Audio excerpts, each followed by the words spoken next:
இன்று உலகின் எங்கு பார்த்தாலும் போர்க்களம். ஒருபுறம் ரஷ்யா உக்ரைன், மற்றொரு பக்கம் ஈரான் அமெரிக்கா, பாலஸ்தீன் இஸ்ரேல் என்று ஏதோ ஒரு போராட்டம் நடந்து கொண்டே இருக்கிறது, போர் நடந்து கொண்டே இருக்கிறது, மக்கள் லட்சக்கணக்கில் இறந்து கொண்டே இருக்கிறார்கள்.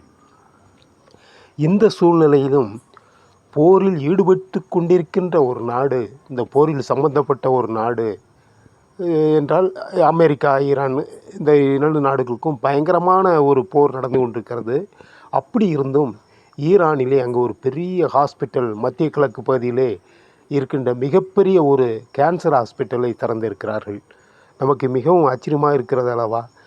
இன்று ஈரான் ஒரு வல்லரசு நாடான அமெரிக்காவின் தாக்குதலை சமாளித்து கொண்டே இந்த சூழ்நிலையிலும் ஒரு பெரிய கேன்சர் ஹாஸ்பிட்டலை கட்டியிருக்கிறார்கள் என்பது மிக ஆச்சரியமான செய்தி. நமக்கு பிடிக்கிறதோ இல்லையோ, வார் நல்லதா கெட்டதா என்பதெல்லாம் நமக்கு தெரியாது, அங்குள்ள அரசியல் சூழ்நிலை நமக்கு தெரியாது.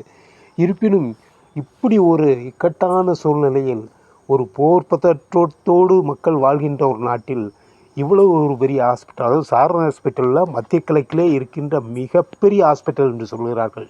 இதுதான் மத்திய கிழக்கு பகுதியில் மிகப்பெரிய ஹாஸ்பிட்டல். அதுவும் குறிப்பாக கேன்சர் பேஷண்ட்டுகளுக்காக, கேன்சர் நோயாளிகளுக்காக கட்டப்பட்ட ஒரு ஹாஸ்பிட்டல் என்று சொல்லப்படுகிறது. கேன்சர் நோய் என்பது ஒரு கொடூரமான நோய். அதில் பாதிக்கப்பட்டவர்கள் பிழைப்பது என்பதே மிகவும் அரிது.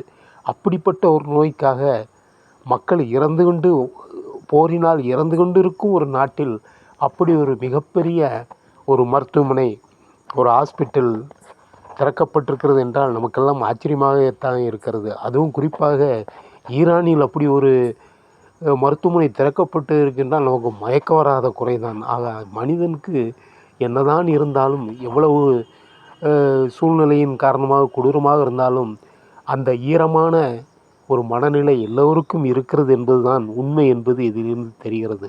வாழ்க ஈரான்! கடவுள் அவர்களுக்கு நல்லதை கொடுக்கட்டும் என்று